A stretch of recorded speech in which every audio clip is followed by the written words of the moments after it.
श्री रूप गोस्वामी एक श्लोक में इसकी व्याख्या करते हैं। जब श्री ठाकुर जी फूंक मारते हैं, जैसे वंशी को धरा और फूंक मारी,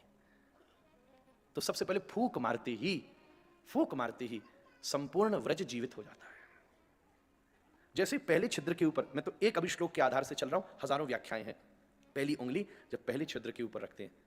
तो ब्रह्मा जी की भी समाधि टूट जाती है। जब दूसरी उंगली दूसरे छिद्र के ऊपर रखते हैं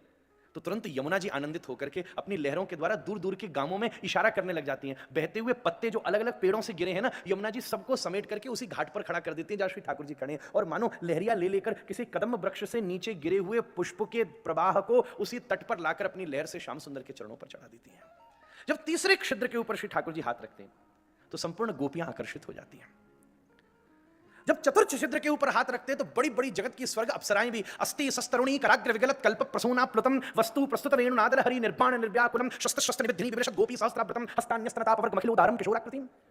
जब मेघ के ऊपर विराजमान होकर बड़ी बड़ी स्वर्ग की अप्सराएं नंदन कानन के पुष्पों का चुनाव करके अपने घर के मंदिर के देवता के श्रृंगार के लिए ले जा रही होती हैं, और श्री श्याम सुंदर कदम वृक्ष के नीचे यमुना तट पर खड़े होकर अधरों पर अभिप्सित की वंशी के द्वारा दिव्य स्वरों का प्राकट्य करते हैं, तो स्तब्ध हुई मेघमंडल के ऊपर बैठी अप्सराएं विकंपित होने लगती हैं। उनके हाथों में विद्यमान पुष्प झड़ने लगते हैं। पहला फूल आकर श्याम सुंदर के दिव्य मोर पंख को चीरता हुआ बीच में फंस जाता है, दूसरा पुष्प गिरकर कानों में फंस जाता है, तीसरा पुष्प गिरकर कानों में मकराकृत कुंडल के छिद्र में अवस्थित हो जाता है, चतुर्थ पुष्प आकर स्कंद पर टिक जाता है, सप्तम पुष्प आकर घूम रही कोनी पर आकर टिक जाता है, अष्टम पुष्प आकर जो हाथ में दिव्य अंगूठी है उसे एक अंगूठी में फंस जाता है, अष्टम पुष्प आकर टेढ़ी कमर के दिव्य जो कोंधनी है जिसमें झंकृत कुंडले से लग रहे हैं उसमें आकर फंस जाता है, नवम पुष्प आकर जो दिव्य घोंटू के नीचे धोती की लहरिया है उसमें फंस जाता है, दसम पुष्प आकर चरणारविंद के नूपुरों को झंकृत करता एड़ी पर टिक जाता है, एकादशवां पुष्प द्वितीय चरणारविंद के घोंटू पर टिकता है, महाराज 12वां दिव्य पुष्प दूसरी कमर जो घुस रही है अंदर उसमें फंस जाता है, 13वां पुष्प उसी समय दूसरे हाथ की कोनी में फंस जाता है, 14वां पुष्प दूसरे हाथ की दिव्य दूसरी अंगूठी जो कि दिव्य वंशी के छिद्रों पर घूम रही है उस पर उसके साथ नृत्य करने लग जाता है, महाराज 15वां पुष्प दूसरे कान पर आकर अवस्थित होता है, और 16वां पुष्प लग रहे सिरपेज का जो नीचे वाला मोती के बीच का छिद्र है उसमें घुस करके टिक जाता है। इस प्रकार 16 कला संपन्न को 16 पुष्पों का श्रृंगार प्राप्त होता है।